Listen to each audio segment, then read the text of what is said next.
Hello friends, তোমাদের সকলকে দাদেবজি চ্যানেলে স্বাগত।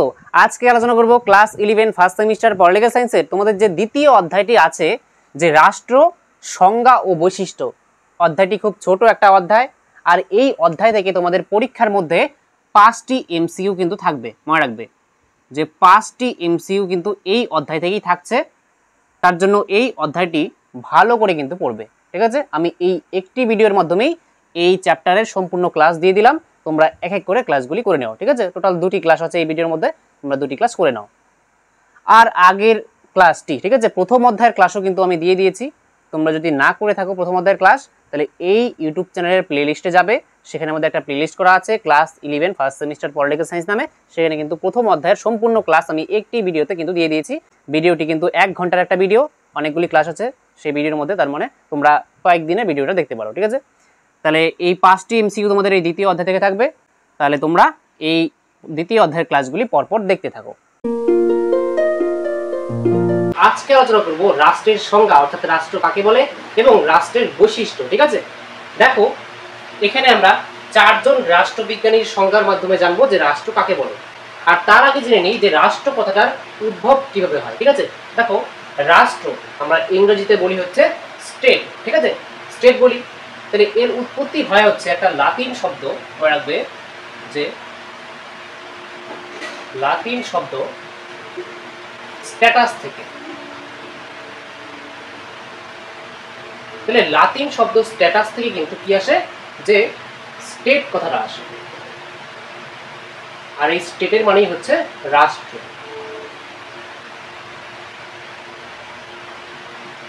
ঠিক আছে? তাহলে তোমরা বুঝতে পারলে যে রাষ্ট্র কথাটা কোত্থেকে আসছে, যে লাতিন শব্দ স্ট্যাটাস, আর তার থেকে এসেছে এই ইংরেজি শব্দ স্টেট, আর যার মানে হচ্ছে রাষ্ট্র। আর এই রাষ্ট্র কথাটা আর কি প্রাচীনকালে তো গ্রিসের মধ্যে যে ছোট ছোট নগর রাষ্ট্র ছিল তাকেই বলা হতো আর কি সিটি স্টেট, ঠিক আছে? তাকে পোলিস বলা হতো, আর পোলিস কথার অর্থ হচ্ছে সিটি স্টেট বা নগর রাষ্ট্র। তাহলে বর্তমানে আধুনিক অর্থে এই রাষ্ট্র কথাটা প্রথম ব্যবহার করেছেন কে, এটা মনে রাখবে যে ম্যাকিয়াভেলি।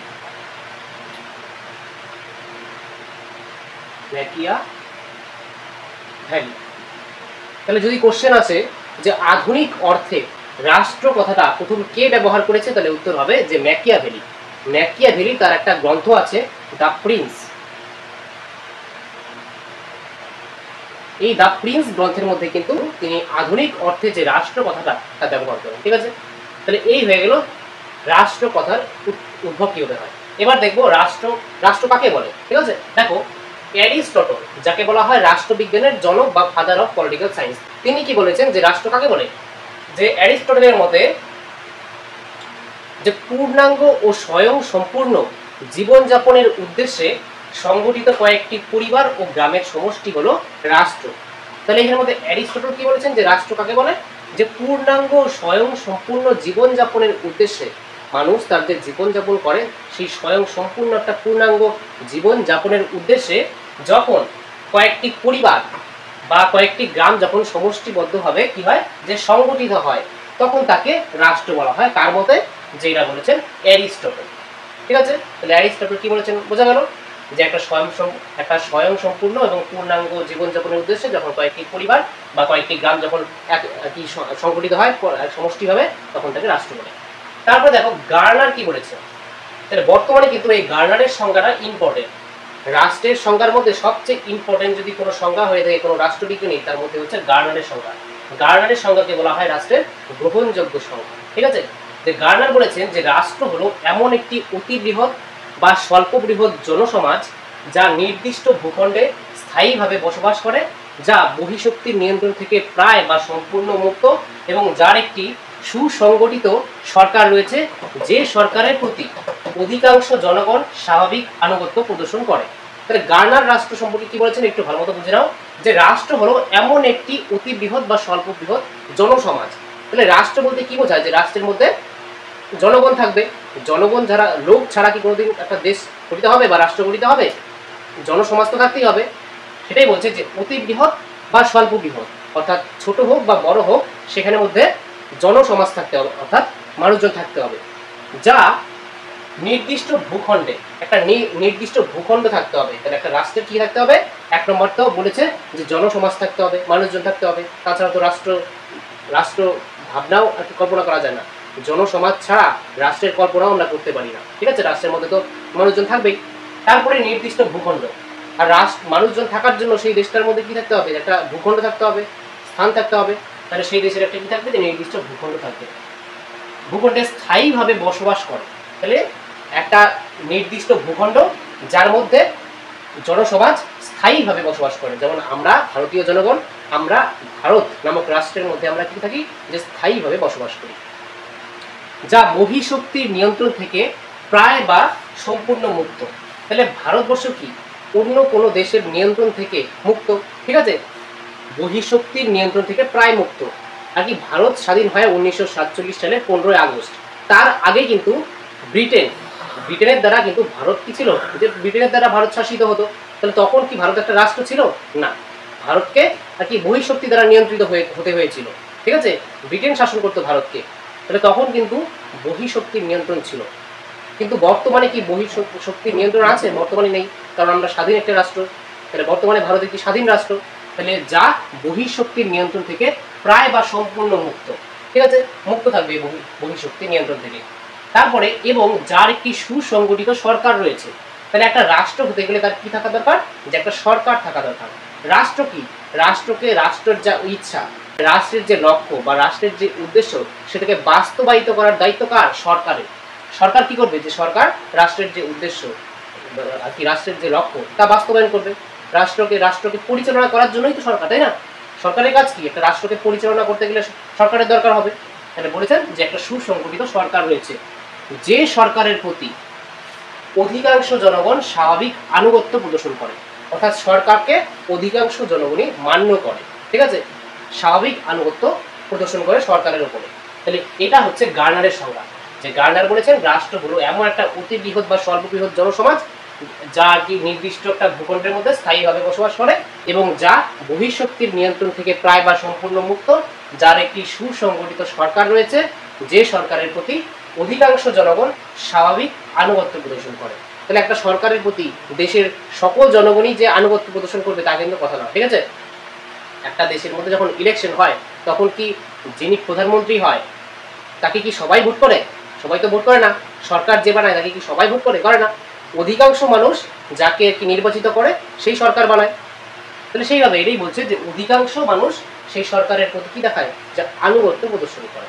তাহলে সেটাই হচ্ছে একটা রাষ্ট্র গার্নারের মধ্যে। আর এটাই হচ্ছে গ্রহণযোগ্য সংজ্ঞা রাষ্ট্রের, মনে রাখবে, ঠিক আছে? এবার দেখো পরে মার্ক্সবাদীদের মধ্যে। এখন মার্ক্সবাদীরা রাষ্ট্র বলতে কি বলেছেন? যে রাষ্ট্র হলো শ্রেণী শোষণের যন্ত্র বা হাতিয়ার। তাহলে মার্ক্সবাদীরা বলেছেন যে রাষ্ট্র মানুষের জনকল্যাণ করে না। রাষ্ট্র কি করে? যে রাষ্ট্র হলো শ্রেণী শোষণের যন্ত্র বা হাতিয়ার। শ্রেণী শোষণ করে, ঠিক আছে? শোষিত হয় সমাজ এই রাষ্ট্রের দ্বারা। তাহলে মার্ক্সবাদীদের সংজ্ঞাটা মনে রাখবে যে মার্ক্সবাদীদের মতে রাষ্ট্র হলো শ্রেণী শোষণের যন্ত্র বা হাতিয়ার। তারপরে দেখো উড্রো উইলসনের মতে। তাহলে এই উড্রো উইলসন কে ছিলেন? যে মার্কিন যুক্তরাষ্ট্রের প্রাক্তন রাষ্ট্রপতি, ঠিক আছে? আর কি প্রেসিডেন্ট ছিলেন মার্কিন যুক্তরাষ্ট্রের। তিনি কি বলেছেন যে রাষ্ট্র সম্পর্কে? রাষ্ট্র কাকে বলে? তিনি বলেছেন যে রাষ্ট্র হলো আইন অনুসারে মানে আইন অনুসারে সংগঠিত নির্দিষ্ট ভূখণ্ডের অধিকারী এক জনসমষ্টি। তাহলে উড্রো উইলসন বলেছেন যে রাষ্ট্র হলো আইন অনুসারে সংগঠিত নির্দিষ্ট ভূখণ্ডের অধিকারী এক জনসমষ্টি। একটা জনসমষ্টি যারা একটা নির্দিষ্ট ভূখণ্ডে আইন অনুসারে যারা আর কি সংগঠিত হয়েছে। তাহলে সেটাই হচ্ছে উড্রো উইলসনের মতে রাষ্ট্র। তাহলে গার্নারের সংজ্ঞাটা ভেরি ভেরি ইম্পর্টেন্ট, এটা কিন্তু তোমরা মনে রাখতেই হবে তোমাদের, ঠিক আছে? গার্নার কি বলেছেন রাষ্ট্র সম্পর্কে। তাহলে এই হয়ে গেল রাষ্ট্রের উদ্ভব, যে লাতিন শব্দ স্ট্যাটাস থেকে স্টেট কথাটা আসছে, যার অর্থ হচ্ছে রাষ্ট্র। আর আধুনিক অর্থে রাষ্ট্র কথাটা প্রথম ব্যবহার করেছেন ম্যাকিয়াভেলি তার দ্য প্রিন্স নামক গ্রন্থে। বোঝা গেল? তাহলে এবার দেখব রাষ্ট্রের বৈশিষ্ট্য, ক্যারেক্টারিস্টিক্স অফ স্টেট। এখন দেখো রাষ্ট্রের বৈশিষ্ট্য বা উপাদান, অর্থাৎ ক্যারেক্টারিস্টিক্স অফ স্টেট বা এলিমেন্টস অফ স্টেট। দেখো প্রথম বৈশিষ্ট্যই হচ্ছে বা উপাদানই হচ্ছে যে জনসমষ্টি বা পপুলেশন। তাহলে একটা দেশের পপুলেশন অর্থাৎ জনগণ থাকতেই হবে, তাই না? জনগণ ছাড়া কিন্তু একটা দেশের কল্পনা আমরা করতে পারি না। একটা দেশ কেন গঠন করা হয়েছে? যে জনগণের কল্যাণ সাধনের জন্য, জনগণের যাতে ভালো হয় তার জন্য। তাহলে সেই জন্যই একটা দেশ গঠন করতে গেলে প্রথমে কি দরকার, যে জনগণ দরকার, অর্থাৎ পপুলেশন সেখানে থাকতে হবে, জনসমষ্টি সেখানে থাকতে হবে। ঠিক আছে, তো তার জন্য কিন্তু একটা দেশের জনসমষ্টি অতীব গুরুত্বপূর্ণ একটা উপাদান। তাহলে এখন জনসংখ্যা কত হবে? তাহলে মনে রাখতে হবে যে জনসংখ্যা সেই দেশের, একটা দেশের মধ্যে যে প্রাকৃতিক সম্পদ আছে সেই দেশের প্রাকৃতিক সম্পদের সঙ্গে জনসংখ্যা কিন্তু একটা সামঞ্জস্যপূর্ণ থাকতে হবে। যদি প্রাকৃতিক সম্পদ অত্যাধিক বেশি থাকে সেই দেশের মধ্যে কিন্তু জনসংখ্যা কম থাকে, তাহলে সেই প্রাকৃতিক সম্পদগুলোকে কিন্তু সঠিকভাবে ব্যবহার করতে পারবে না সেই দেশ। আবার কোনো দেশে প্রাকৃতিক সম্পদ অনেক কম আছে কিন্তু জনসংখ্যা অনেক বেশি আছে, তাহলে কি হবে, যে সম্পদ কম কিন্তু মানুষ অত্যাধিক, তাহলেও সেই দেশের উন্নতি হবে না। তাহলে কি দরকার, যে একটা দেশের জনসংখ্যা সেই দেশের যে সম্পদ তার সঙ্গে সামঞ্জস্যপূর্ণ থাকতে হবে, তাহলেই একটা দেশের উন্নতি বা অগ্রগতি সম্ভব হবে। বোঝা গেল? এছাড়াও একটা দেশের যে যে জনগণ তার গুণগত মান সেটাও কিন্তু একটা গুরুত্বপূর্ণ বিষয়। যে একটা দেশের জনগণ যদি শিক্ষিত হয়, যদি সচেতন হয় এবং দক্ষ হয়, তাহলে তারা কি, তারা দেশের সম্পদ স্বরূপ। কিন্তু কোনো দেশের নাগরিক বা কোনো দেশের জনসাধারণ যদি অদক্ষ হয়, অসচেতন হয়, তাহলে কি হবে, তারা একটা দেশের বোঝা স্বরূপ হয়ে থাকবে।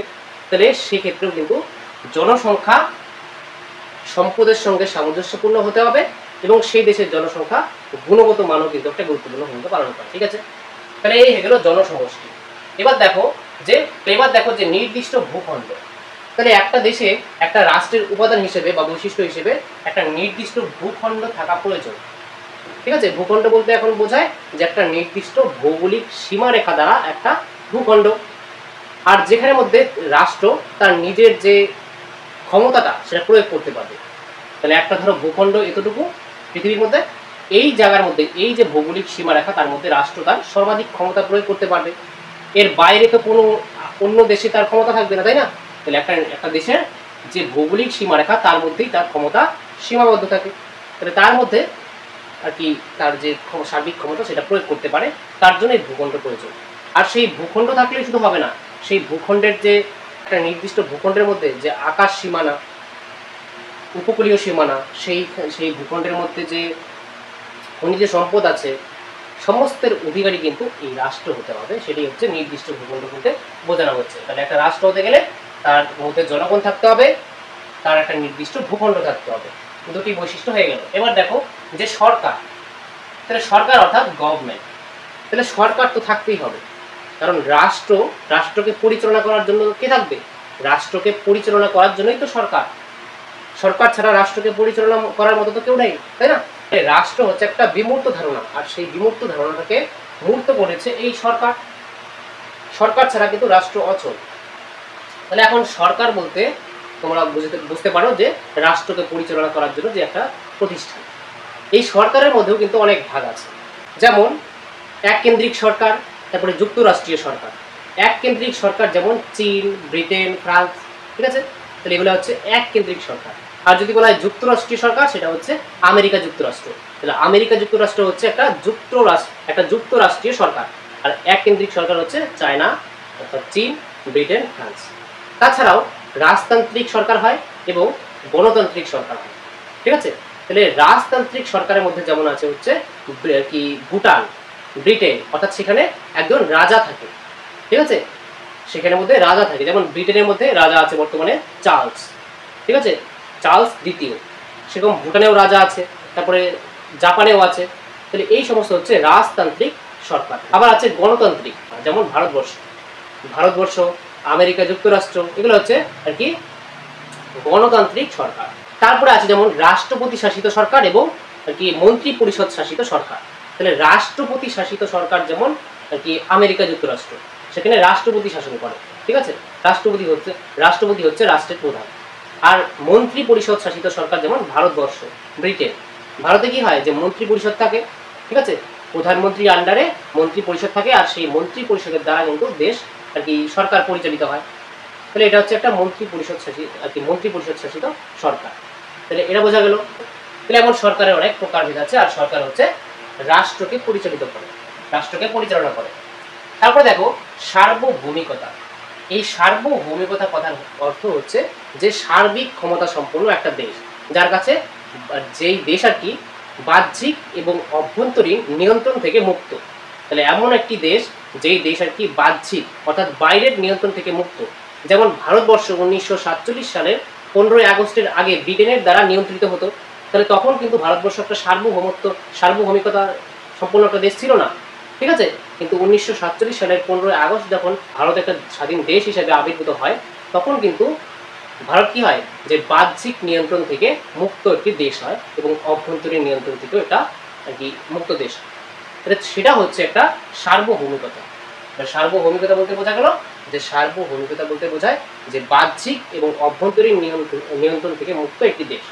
কোনো একটি দেশকে কোনো একটা দেশ নিয়ন্ত্রণ করছে, তাহলে কিন্তু সেটা রাষ্ট্র হবে না। রাষ্ট্রের বৈশিষ্ট্যই হচ্ছে সেই রাষ্ট্রকে সার্বভৌমিকতার সম্পন্ন হতে হবে। তাহলে একটা রাষ্ট্রের বৈশিষ্ট্যই হচ্ছে যে সেই রাষ্ট্রকে সার্বভৌমিকতা সম্পন্ন হতে হবে, অর্থাৎ সোভারেন্ট কান্ট্রি হতে হবে। বা তারপরে দেখো স্থায়িত্ব। এখানে স্থায়িত্ব বলতে বোঝায় হচ্ছে পার্মানেন্স। তাহলে একটা রাষ্ট্রের মধ্যে জনগণ কিন্তু স্থায়ীভাবে বসবাস করে। স্থায়িত্বের ভিত্তিতে কিন্তু একটা রাষ্ট্রের বৈশিষ্ট্য হচ্ছে স্থায়িত্ব। তাহলে এই যে প্রথমে যে 4টা বৈশিষ্ট্য আলোচনা করলাম, এটাই কিন্তু সবচেয়ে গুরুত্বপূর্ণ বৈশিষ্ট্য, যে জনসমষ্টি, নির্দিষ্ট ভূখণ্ড, সরকার আর সার্বভৌমিকতা। এই 4টি বৈশিষ্ট্য হচ্ছে প্রধান বৈশিষ্ট্য বা উপাদান। আর এই যে লাস্ট 3টি বৈশিষ্ট্য বা উপাদান আলোচনা করব, সেই 3টি তোমরা জেনে রাখো যে এই 4টি তো মাস্ট, এটা তোমাদের জানতেই হবে, ঠিক আছে, রাষ্ট্রের বৈশিষ্ট্য কি। আর তাছাড়াও এই 3টি সম্পর্কে তোমাদের জানতে হবে, যেমন স্থায়িত্ব বা পার্মানেন্স। তাহলে একটা রাষ্ট্র তার স্থায়িত্ব বজায় রাখতে হবে, কোনো অস্থায়ী দেশ কিন্তু হতে পারে না, ঠিক আছে। তাহলে স্থায়িত্ব। তারপরে হচ্ছে আন্তর্জাতিক স্বীকৃতি বা ইন্টারন্যাশনাল রিকগনিশন। তাহলে একটা দেশ সে নিজেই দেশ হয়ে গেল, কিন্তু আন্তর্জাতিক ক্ষেত্রে কোনো দেশ তাকে স্বীকৃতি দিল না, তাহলে সেটা কিন্তু দেশ হবে না। একটা দেশ বা একটা ভূখণ্ডের উপরে অনেক আর কি জনসমষ্টি একত্রিত হয়ে একটা দেশ গঠন করলো, কিন্তু সেই দেশকে আন্তর্জাতিক ক্ষেত্রে বাকি যে দেশগুলি আছে সেই দেশ মান্যই করলো না, যে এটি একটি দেশ না, আমি মানলাম না, তাহলে সেটা কিন্তু আন্তর্জাতিক স্বীকৃতি পেল না, তাহলে সেটা একটা দেশ হবে না, ঠিক আছে। তাহলে কিন্তু এটাও ঠিক না যে সমস্ত দেশকেই মান্যতা দিতে হবে। যদি অধিকাংশ দেশ, পৃথিবীর অধিকাংশ দেশ যদি কোনো একটা রাষ্ট্রকে স্বীকৃতি দেয় যে এই দেশটি হ্যাঁ এটা দেশ, তাহলে কিন্তু সেই দেশটি আর কি ইন্টারন্যাশনাল স্বীকৃতি অর্থাৎ আন্তর্জাতিক স্বীকৃতি পেল। যেমন ইসরায়েল পরে প্যালেস্টাইন, এই যে দুটি দেশ আছে, এই দুটি দেশকে কিন্তু অনেক দেশই আর কি স্বীকৃতি দেয়নি, কিন্তু অধিকাংশ দেশই স্বীকৃতি দিয়েছে। যেমন প্যালেস্টাইন, এই দেশটি কিন্তু আর কি ইউনাইটেড যে নেশন আছে, সম্মিলিত জাতিপুঞ্জ, সেখানে কিন্তু এই প্যালেস্টাইনকে অন্তর্ভুক্তি করা হয়নি, ঠিক আছে। বর্তমানে যে ইউনাইটেড নেশনে 193টি দেশ আছে, তার মধ্যে কিন্তু প্যালেস্টাইন যে দেশটি আছে সেটা কিন্তু নেই। আবার ইসরায়েলও কিন্তু একটা দেশ আছে। 1948 সালের আগে কিন্তু ইসরায়েল নামে কোনো দেশ ছিল না, কিন্তু 1948 সাল থেকে ইহুদিদের নিয়ে একটা দেশ গঠিত হয়, সেটা হচ্ছে ইসরায়েল। তাহলে এটা হচ্ছে আন্তর্জাতিক স্বীকৃতি। তাহলে রাষ্ট্রের আরেকটা বৈশিষ্ট্য হচ্ছে যে ইন্টারন্যাশনাল রিকগনিশন বা আন্তর্জাতিক স্বীকৃতি, যে আন্তর্জাতিক ক্ষেত্রে সেই রাষ্ট্রকে স্বীকৃতি পেতে হবে অধিকাংশ দেশের দ্বারা। তারপরে দেখো জাতীয়তাবাদ বা ন্যাশনালিজম। তাহলে জাতীয়তাবাদ কি? যে জাতীয়তাবাদ হচ্ছে একটা মানসিক একটা ভাবধারা, ঠিক আছে, একটা ভাবধারা যেটা আর কি একটা ভূখণ্ডের মধ্যে আর কি জনসমষ্টিকে একীভূত করতে আর কি সাহায্য করে। যে আমরা ভারতের জনগণ, তাহলে আমরা ভারতীয় হিসেবে একটা গর্ববোধ করি, ঠিক আছে। তাহলে তার এই যে জাতীয়তাবাদী আমাদের যে মানসিকতা, যে আমরা ভারতের জনগণ, আমরা ভারতীয় হিসেবে আমরা গর্ববোধ করি, এই যে ধারণাটা, এটাই হচ্ছে এখানে জাতীয়তাবাদ বা ন্যাশনালিজমের মধ্যে পড়ে, ঠিক আছে। তাহলে ন্যাশনালিজম বা জাতীয়বাদ কি? এটা হচ্ছে একটা মানসিক একটা ভাবধারা, ঠিক আছে। এটা মনে রাখবে। তাহলে এই হয়ে গেল রাষ্ট্রের বৈশিষ্ট্য বা উপাদান, এই 7টি। এই 4টি তো মাস্ট, তোমাদের জানতেই হবে, আর এই 3টিও তোমরা জেনে রাখবে, ঠিক আছে। তাহলে এই হয়ে গেল রাষ্ট্রের সংজ্ঞা এবং বৈশিষ্ট্য। আশা করছি তোমরা এই দুটি সম্পর্কে তোমরা বুঝতে পেরেছো। আজকে আলোচনা করব যে difference between state and government, অর্থাৎ রাষ্ট্র ও সরকারের মধ্যে পার্থক্য আজকে আলোচনা করব, ঠিক আছে। তাহলে দেখো আমরা টোটাল 6টি পার্থক্য আলোচনা করব, আর তার মাধ্যমে বুঝবো যে সরকার আর রাষ্ট্রের মধ্যে কি কি পার্থক্য বর্তমান, ঠিক আছে। প্রথমে 4টি পার্থক্য আলোচনা করি, তারপরে নেক্সট 2টি আরো আলোচনা করব। দেখো রাষ্ট্র ও সরকার সম্পর্কে প্রথম যে পার্থক্যটা সেটা হচ্ছে যে রাষ্ট্র একটি বিমূর্ত বা তাত্ত্বিক ধারণা। তাহলে রাষ্ট্র একটা কি? রাষ্ট্র একটা বিমূর্ত বা তত্ত্বগত ধারণা। ঠিক আছে, আমরা শুধু কল্পনা করতে পারি, আমরা রাষ্ট্রকে দেখতে পারি না। আমরা কি রাষ্ট্রকে খালি চোখে দেখতে পারি? পারি না। তাহলে এটা একটা হচ্ছে তত্ত্বগত ধারণা। বোঝা গেল? আর সরকার দেখো, রাষ্ট্র বলতে অনেকে সরকারকে বুঝলেও সরকার হলো রাষ্ট্রীয় ধ্যান ধারণার বাস্তব রূপ। তাহলে আমরা অনেকে মনে করি যে সরকার মানেই রাষ্ট্র। ঠিক আছে, সরকার মানেই রাষ্ট্র আর রাষ্ট্র মানেই সরকার, কিন্তু সেটা নয়। রাষ্ট্র বলতে অনেকে সরকারকে বুঝলেও সরকার হলো রাষ্ট্রীয় ধ্যান ধারণার, রাষ্ট্র যে রাষ্ট্র আমরা কল্পনা করি সেই রাষ্ট্রীয় ধ্যান ধারণার বাস্তব রূপ। অর্থাৎ রাষ্ট্রের যে উদ্দেশ্য, রাষ্ট্রের যে লক্ষ্য, সেই যে রাষ্ট্রকে পরিচালনা করবে কে, তার জন্যই তো সরকার, তাই তো? তাহলে এই যে রাষ্ট্রের বাস্তব রূপ, সেটাই হচ্ছে সরকার। তাহলে প্রথম পার্থক্য বোঝা গেল যে রাষ্ট্র হচ্ছে একটা বিমূর্ত বা তত্ত্বগত ধারণা, কিন্তু সরকার হচ্ছে আর কি রাষ্ট্রীয় ধ্যান ধারণার বাস্তব রূপ। বোঝা গেল? দ্বিতীয় নম্বর পার্থক্য দেখো যে রাষ্ট্র সার্বভৌম ক্ষমতার অধিকারী। তাহলে এখানে সার্বভৌম ক্ষমতা বলতে কি বোঝায়? যে রাষ্ট্র কিন্তু বাহ্যিক বা অভ্যন্তরীণ নিয়ন্ত্রণ থেকে মুক্ত থাকবে। ঠিক আছে, কোনো একটা রাষ্ট্রকে নিয়ন্ত্রণ করতে পারবে না বাহ্যিক দিক থেকে বা অভ্যন্তরীণ দিক থেকে। রাষ্ট্রকে কেউ কিন্তু নিয়ন্ত্রণ করবে না। সে কারণে রাষ্ট্র তার অভ্যন্তরস্থ সমস্ত ব্যক্তি বা প্রতিষ্ঠানের উপর এই ক্ষমতা প্রয়োগ করতে পারে। তাহলে এর দ্বারা কি হয়? রাষ্ট্র কি করতে পারে? যে এই যে সার্বভৌম ক্ষমতা রাষ্ট্রের আছে, সেই ক্ষমতার দ্বারা সে কারণে রাষ্ট্র তার অভ্যন্তরস্থ একটা রাষ্ট্রের ভিতরে সমস্ত ব্যক্তি, একটা রাষ্ট্রের মধ্যে অনেক জনগণ থাকে, সেই ব্যক্তির ওপর বা প্রতিষ্ঠানের ওপর, অনেক ব্যক্তি এবং প্রতিষ্ঠানের ওপর কি করতে পারে? যে এই ক্ষমতা প্রয়োগ করতে পারে। তাহলে রাষ্ট্রের যে চরম ক্ষমতা, এটাই হচ্ছে সার্বভৌম ক্ষমতা। তাহলে এই যে রাষ্ট্রের চরম ক্ষমতাটা, সেটা প্রয়োগ করতে পারে কাদের উপরে? রাষ্ট্রের বাইরে কোনো জনগণের উপরে না, রাষ্ট্রের ভেতরে যে জনগণ আছে এবং রাষ্ট্রের অভ্যন্তরে, রাষ্ট্রের ভিতরে যে প্রতিষ্ঠানগুলি আছে, সেই প্রতিষ্ঠান এবং ব্যক্তির উপরে রাষ্ট্র তার এই চরম ক্ষমতা প্রয়োগ করতে পারে, অর্থাৎ সার্বভৌম ক্ষমতা প্রয়োগ করতে পারে। বোঝা গেল রাষ্ট্রের সম্পর্কে? আর সরকারে এখানে বলা হয়েছে যে সরকারের সার্বভৌম ক্ষমতা নেই। রাষ্ট্রের সার্বভৌম ক্ষমতা আছে, কিন্তু সরকারের কোনো সার্বভৌম ক্ষমতা নেই। বলছে সরকার রাষ্ট্রের সার্বভৌম ক্ষমতার প্রয়োগকারী মাত্র। তাহলে রাষ্ট্রের সার্বভৌম ক্ষমতা আছে, কিন্তু সরকারের কিন্তু সার্বভৌম ক্ষমতা নেই। সরকার কি করে? শুধু সরকার যে এই রাষ্ট্রের যে সার্বভৌম ক্ষমতা আছে সেটা শুধু প্রয়োগ করে। ঠিক আছে, তোমাকে কোনো দায়িত্ব দেওয়া হলো, অন্যের দায়িত্ব তোমাকে দেওয়া হলো, তুমি সেটা শুধু পালন করলে। ঠিক আছে, তাহলে সেটাই এখানে বলা হয়েছে যে আসল সার্বভৌম ক্ষমতার অধিকারী তো রাষ্ট্র, কিন্তু তা প্রয়োগ করে হচ্ছে সরকার। ঠিক আছে, সরকার কি করে? তা প্রয়োগ করে, সরকারের হাতে সেই ক্ষমতাটা থাকে। সরকার যদি পরিবর্তিত হয়, যেমন ভারতবর্ষের মধ্যে 5 বছর অন্তর অন্তর ইলেকশন হয়, নির্বাচন হয়, তাহলে সেখানে সরকারের পরিবর্তন হতে থাকে। তাহলে এক একবার এক এক সরকার আসে, আর এক একবার এক এক সরকারের হাতে সেই সার্বভৌম ক্ষমতাটা যায়, তারা প্রয়োগ করে সেটা। ঠিক আছে, তাদের হাতে বলতে তারা সেই ক্ষমতাটা প্রয়োগ করতে পারে শুধুমাত্র। এটা বোঝা গেল যে রাষ্ট্রের সার্বভৌম ক্ষমতা আছে, আর সেই সার্বভৌমত্ব ক্ষমতার দ্বারা কি করে? যে রাষ্ট্রের যে ভিতরে, রাষ্ট্রের মধ্যে ব্যক্তি এবং প্রতিষ্ঠানের উপর রাষ্ট্র তার এই সার্বভৌম ক্ষমতা প্রয়োগ করতে পারে। আর সরকারের কোনো সার্বভৌম ক্ষমতা নেই, সরকার শুধুমাত্র এই রাষ্ট্রের যে সার্বভৌম ক্ষমতা আছে তা শুধু প্রয়োগ করে মাত্র। ঠিক আছে, তৃতীয় যে পার্থক্য সেটা দেখো যে রাষ্ট্রের সদস্য সংখ্যা বিপুল, অর্থাৎ রাষ্ট্রের মধ্যে অনেক সদস্য সংখ্যা আছে। একটা রাষ্ট্রের মধ্যে বর্তমানে ভারতের জনসংখ্যা হচ্ছে 140 কোটি পার হয়ে গেছে ধরো। ঠিক আছে, তাহলে 140 কোটি মানুষজনই হচ্ছে রাষ্ট্রের জনসংখ্যা, অর্থাৎ রাষ্ট্রের সদস্য। নির্দিষ্ট ভৌগোলিক সীমারেখার মধ্যেকার সমস্ত জনগণকে নিয়েই রাষ্ট্র গঠিত। এটা বোঝা গেল? একটা রাষ্ট্র নির্দিষ্ট ভৌগোলিক সীমারেখার মধ্যে, একটা রাষ্ট্রের কি থাকবে? যে একটা নির্দিষ্ট ভৌগোলিক সীমারেখা থাকবে। যেমন ভারতের ম্যাপে যদি তোমরা আর কি সীমারেখা দেখো, তাহলে তার ভেতরের মধ্যে মানুষ যে বসবাস করে দেশের মধ্যে, ভারতেরই জনগণ। তাহলে সেই যে 140 কোটি জনসংখ্যা, সেই বিপুল জনসংখ্যা হচ্ছে রাষ্ট্রের সদস্য সংখ্যা। কিন্তু সরকার গঠিত হয় সমগ্র জনসংখ্যার অল্প সংখ্যক ব্যক্তিকে নিয়ে। তাহলে রাষ্ট্রের মধ্যে যত মানুষ বসবাস করে তারা সকলেই রাষ্ট্রের সদস্য, কিন্তু সরকারের ক্ষেত্রে সেটা না।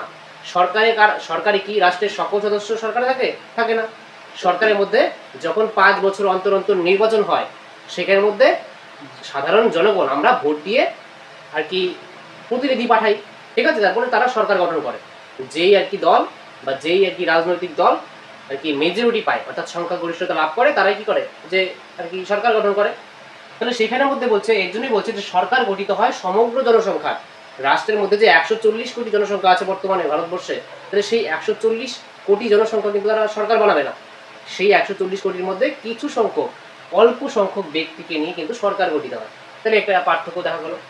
তারপরে 4 নম্বর পার্থক্য দেখো, যে রাষ্ট্রের ক্ষেত্রে গঠনগত দিক থেকে বিশ্বের সমস্ত রাষ্ট্রের মধ্যে সাদৃশ্য লক্ষ্য করা যায়। তাহলে বিশ্বের মধ্যে সব দেশের, সব রাষ্ট্রের মধ্যে একটা সাদৃশ্য লক্ষ্য করা যায়। সেই সাদৃশ্যটা কি বলছে? কারণ জনসমষ্টি, নির্দিষ্ট ভূখণ্ড, সরকার, সার্বভৌমত্ব, এই বৈশিষ্ট্য যে কোনো রাষ্ট্রের পক্ষে আবশ্যক।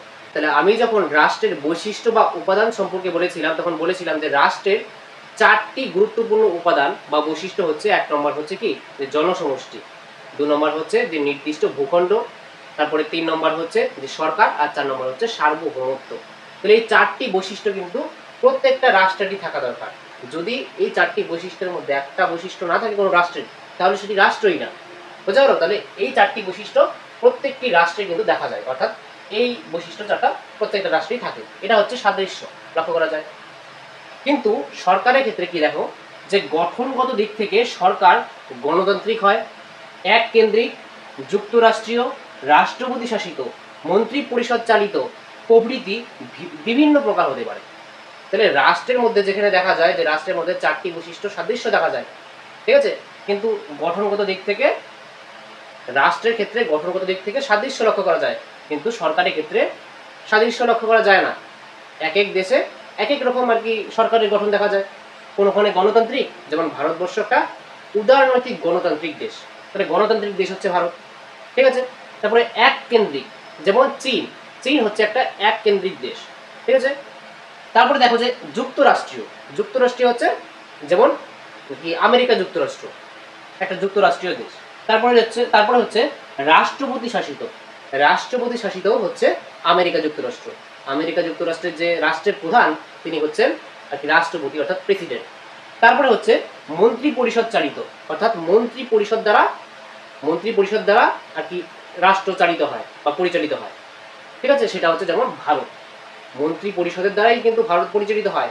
ভারতে যখন 5 বছর অন্তর অন্তর লোকসভার নির্বাচন হয়, সেই লোকসভা নির্বাচনে কি হয় যে প্রধানমন্ত্রীর নেতৃত্বে প্রথমে সংখ্যাগরিষ্ঠ দলের নেতাকে প্রধানমন্ত্রী হিসেবে নির্বাচিত করা হয় বা নিয়োগ করা হয়। তারপরে সেই প্রধানমন্ত্রীর নেতৃত্বে একটা মন্ত্রী পরিষদ গঠিত হয়, আর সেই মন্ত্রী পরিষদ কি করে? সেটাই তো সরকার, মন্ত্রী পরিষদ মানেই তো সরকার। তাহলে সেই সরকার কি করে? দেশকে চালনা করে বা পরিচালনা করে। তাহলে ভারত, তারপরে ব্রিটেনেও এই সিস্টেম আছে। তাহলে মন্ত্রী পরিষদ চালিত প্রভৃতি বিভিন্ন প্রকার হতে পারে। তাহলে যেখানে রাষ্ট্রের মধ্যে রাষ্ট্রের যে গঠন, সেটা সব দেশেরই প্রায় সমান সাদৃশ্য লক্ষ্য করা যায়, কিন্তু সরকারের ক্ষেত্রে প্রত্যেক দেশে আলাদা আলাদা রকমের গঠন দেখা যায়। তাহলে এই হয়ে গেল রাষ্ট্র ও সরকারের এই 4টি পার্থক্য। তাহলে বোঝা গেল। এবার দেখো 5 নম্বর পার্থক্য, যে রাষ্ট্রের অধিবাসীরা সাধারণত রাষ্ট্রের বিরোধিতা করে না, ঠিক আছে। তাহলে রাষ্ট্রের যে অধিবাসীরা, তারা কিন্তু আর কি রাষ্ট্রের বিরোধিতা করে না। রাষ্ট্রদ্রোহিতা গুরুতর অপরাধ। তাহলে এখানে বলছে যে রাষ্ট্রের অধিবাসীরা সাধারণত রাষ্ট্রের বিরোধিতা করে না। তাহলে একটা রাষ্ট্রের বিরোধিতা করা মানে কি? যে তিনি হচ্ছেন একজন রাষ্ট্রদ্রোহী, তাই তো। রাষ্ট্রদ্রোহী হিসেবে তাকে কিন্তু গ্রেপ্তার করা হতে পারে, ঠিক আছে। তাহলে রাষ্ট্রদ্রোহী মানে রাষ্ট্রের বিরুদ্ধে কিন্তু কোনো কাজ তিনি করতে পারবেন না, সাধারণত আর কি রাষ্ট্রের বাসিন্দারা তা করে না, ঠিক আছে। আর এখানে বলছে যে সরকারের ক্ষেত্রে যে সরকার কর্তৃক গৃহীত যে কোনো নীতির বিরুদ্ধে নাগরিকগণ বিরোধিতা করতে পারে। তাহলে যেখানে রাষ্ট্রের বিরুদ্ধে কোনো কিছু বলা যায় না, সেখানের মধ্যে সরকারের বিরুদ্ধে কিন্তু আমরা আর কি আন্দোলন বা সরকারের বিরুদ্ধে আমরা বলতে পারি। কিসের জন্য? যে সরকার, রাষ্ট্র কি? রাষ্ট্র হচ্ছে একটা তাত্ত্বিক বা বিমূর্ত ধারণা। এটা আমরা কল্পনা করি যে রাষ্ট্র আছে, কিন্তু সরকার কি? সরকারের মধ্যে কয়েকজন আর কি সদস্য সংখ্যা থাকে। তারা কি করে? যে তারা নীতি প্রণয়ন করে। আর সেই নীতি যদি আমাদের জন্য ভালো না হয়, একটা রাষ্ট্রের জনগণের জন্য যদি সেই নীতি খারাপ প্রভাব পড়ে কোনো জনগণের উপরে, তাহলে সেই জনগণরা তাদের প্রতিক্রিয়া তারা দিতে পারে, সেজন্যই বলছে যে সরকার কর্তৃক গৃহীত যে কোনো নীতির বিরুদ্ধে নাগরিকগণ বিরোধিতা করতে পারে। তাহলে এটা নাগরিকদের একটা মৌলিক অধিকার, তার মত প্রকাশের অধিকার। ঠিক আছে, ভারতের যে সংবিধানে ফান্ডামেন্টাল রাইটস দেওয়া আছে, মৌলিক অধিকার দেওয়া আছে, সেখানে দেওয়াই আছে যে 19 নং ধারার মধ্যে যে আমাদের কি আছে, যে আমাদের আর কি মত প্রকাশের আর কি স্বাধীনতা আছে, ঠিক আছে, বা অধিকার আছে। তারপরে 6 নম্বর পার্থক্য দেখো যে রাষ্ট্র সামগ্রিকভাবে একটি প্রতিষ্ঠান। তাহলে রাষ্ট্র কি একটা প্রতিষ্ঠান, এর নিজস্ব কিছু আদর্শ আছে, এটি কোনোভাবেই সরকারের অংশ নয়। তাহলে রাষ্ট্র কোনোদিন সরকারের অংশ নয়, সরকার হচ্ছে রাষ্ট্রের একটা উপাদান। ঠিক আছে, আর এখানে বলছে যে সরকার রাষ্ট্রের একটি অংশ মাত্র, তাই তো, সরকার হচ্ছে রাষ্ট্রের একটি অংশ, অর্থাৎ রাষ্ট্রের একটি উপাদান, একটা এলিমেন্টস। ঠিক আছে, আর কি সরকার ছাড়া রাষ্ট্র তো অচল, সরকারই তো রাষ্ট্রকে পরিচালনা করে, তাই তো, রাষ্ট্রের যা উদ্দেশ্য, রাষ্ট্রের যে লক্ষ্য, রাষ্ট্রের যা ইচ্ছা, তাকে পূরণ করার দায়িত্ব তো সরকারের।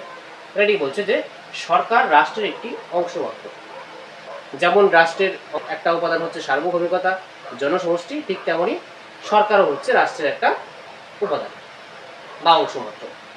রাষ্ট্রের আদর্শগুলিকে বাস্তবিত করাই এর উদ্দেশ্য। রাষ্ট্রের যে উদ্দেশ্য, সেই উদ্দেশ্যগুলিকে বাস্তবায়িত করা, কার্যকর করার দায়িত্ব হচ্ছে সরকারের। এটা বোঝা গেল যে সরকার আর রাষ্ট্রের মধ্যে এই 6টি পার্থক্য আজকে আলোচনা করলাম। তাহলে আশা করছি তোমরা বুঝতে পেরেছো যে রাষ্ট্র আর সরকারের মধ্যে কি ডিফারেন্স। তাহলে চ্যানেলে যদি নতুন হয়ে থাকো তাহলে অবশ্যই চ্যানেলটি সাবস্ক্রাইব করে রাখো, আর ভিডিওটি যদি ভালো লেগে থাকে তাহলে অবশ্যই লাইক করে রাখো। তাহলে দেখা হচ্ছে পরের একটি নেক্সট ভিডিওতে, ততক্ষণের জন্য বাই।